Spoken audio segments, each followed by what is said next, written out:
ನಿಮ್ಮೆಲ್ಲರಿಗೂ ನನ್ನ ಯೂಟ್ಯೂಬ್ ಚಾನಲ್ಗೆ ಸ್ವಾಗತ. ಫ್ರೆಂಡ್ಸ್, ಇವತ್ತು ನಾನು ನಮ್ಮ ಮನೇಲಿ ಕಡಲೆಕಾಳು ಮತ್ತು ಬೀಟ್ರೂಟ್ ಹಾಕ್ಬಿಟ್ಟು ಒಂದು ಪಲ್ಯದ ರೆಸಿಪಿನ ತೋರಿಸ್ತಾ ಇದ್ದೀನಿ. ಬನ್ನಿ ಹೆಂಗೆ ಮಾಡೋದಂತ ನೋಡ್ಕೊಂಡು ಬರೋಣ.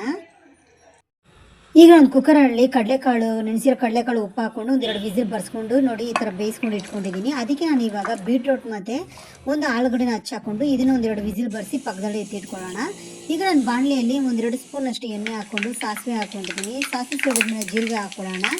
ಜೀರಿಗೆ ಹಾಕ್ಕೊಂಡು ಹಚ್ಕೊಂಡು ಒಂದು ಈರುಳ್ಳಿ 4 ಹಸಿಮೆಣಸಿನಕಾಯಿನ ಹಾಕ್ಕೊಂಡಿದ್ದೀನಿ. ಇದನ್ನು ಸ್ವಲ್ಪ ಚೆನ್ನಾಗಿ ಲೈಟ್ ಫ್ರೈ ಮಾಡಿಕೊಂಡ್ರೆ ಸಾಕು.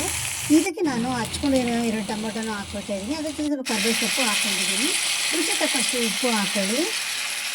1.5 ಸ್ಪೂನಷ್ಟು ಧನಿಯಾ ಪುಡಿ, 1 ಸ್ಪೂನಷ್ಟು ಕಾಶ್ಮೀರಿ ಚಿಲ್ಲಿ ಪೌಡರ್ ಹಾಕ್ಕೊಳ್ತಾ ಇದ್ದೀನಿ. ಮತ್ತು ಮನೇಲಿ ಮಾಡಿರೋ ಸಾಂಬಾರು ಪುಡಿ ಒಂದು ಅರ್ಧ ಸ್ಪೂನ್ ಹಾಕ್ಕೊಂಡಿದ್ದೀನಿ. ಅದಕ್ಕೆ ನಾನು 1/4 ಸ್ಪೂನಷ್ಟು ಅರಿಶಿನ ಹಾಕ್ಕೊಂಡು ಎಲ್ಲ ಚೆನ್ನಾಗಿ ಮಿಕ್ಸ್ ಮಾಡಿಕೊಂಡು ಒಂದು 5 ನಿಮಿಷ ಪ್ಲೇಟ್ ಮುಚ್ಚಿಟ್ಟು ಚೆನ್ನಾಗಿ ಬೇಯಿಸ್ಕೊಳ್ಳೋಣ. ನೋಡಿ, ಟೊಮೊಟೊ ಚೆನ್ನಾಗಿ ಬೆಂದಿದೆ. ಇವಾಗ ಈ ರೀತಿ ಇದನ್ನ ಚೆನ್ನಾಗಿ ಸ್ಮ್ಯಾಶ್ ಮಾಡ್ಕೊಳ್ತಾ ಇದ್ದೀನಿ.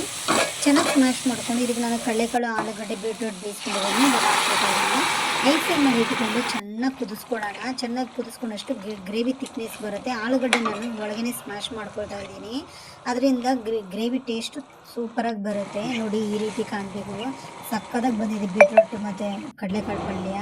ಬಿಸಿ ಬಿಸಿ ಬೀಟ್ರೂಟ್ ಕಡಲೆಕಾಳು ಪಲ್ಯ ರೆಡಿ ಆಯಿತು ಫ್ರೆಂಡ್ಸ್. ಇದನ್ನು ಅನ್ನಕ್ಕೆ ತಿನ್ನೋಕ್ಕೆ ತುಂಬ ಇಷ್ಟ.